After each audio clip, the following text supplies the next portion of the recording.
हाय parents. आज हम लोग बात करेंगे एक बहुत ही ज़रूरी टॉपिक है जिसको हम इम्यूनाइजेशन बोलते हैं, जिसको साधारण भाषा में टीकाकरण बोलते हैं। बहुत सारे लोग बोलते हैं कि टीकाकरण से बच्चों को नुकसान हो जाता है, बच्चों को बीमारी हो जाती है ना, बच्चा कमज़ोर हो जाता है। ये बिल्कुल मिथ है ना, ये बिल्कुल भ्रम है, तो इससे बाहर रहना है। और वैक्सीनेशन बहुत ही ज़रूरी चीज़ है। ये आपके बच्चों को बहुत सारी बीमारियों से बचाता है ना, बच्चों को जो बहुत सारी बीमारियाँ उससे बचाता है, बच्चों को हॉस्पिटल में एडमिशन उसका कम हो जाता है, जो डॉक्टर के पास हम विज़िट करते हैं वो उसका फ्रीक्वेंसी कम हो जाता है। और अगर अगर बच्चा एडमिट हो जाता है तो ये फाइनेंशियल बर्डन भी होता है फैमिलीज़ पे, तो वो सब भी रिड्यूस हो जाता है।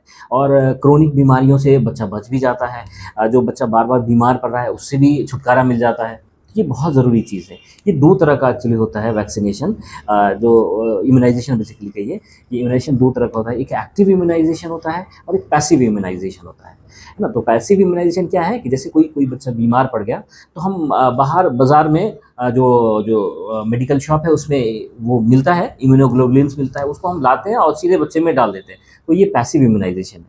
हम लोग जो काम करते हैं, जो वैक्सीनेशन होता है, वो एक्टिव इम्यूनाइज़ेशन को प्रमोट करता है। उसमें क्या होता है कि बाहर से हम कुछ भी बैक्टीरिया, वायरस उसको लाते हैं और बच्चे के जिस्म में डाल देते हैं। तो फिर बच्चा क्या होता है कि अब उसका बच्चे का जिस्म जो है वो तैयार करना शुरू करता है एंटीबॉडीज़, जो जिसको हम साधारण भाषा में बोलते हैं प्रतिरोधी क्षमता, वो डेवलप होने लगता है ना?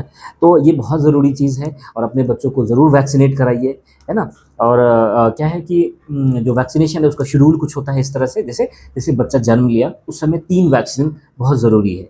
हाँ, जिसमें कि एक बीसीजी होता है, दूसरा एक हेपेटाइटिस बी है और तीसरा ओरल पोलियो वैक्सीन्स है। ये 3 बच्चे को जन्म के समय लग जाना चाहिए।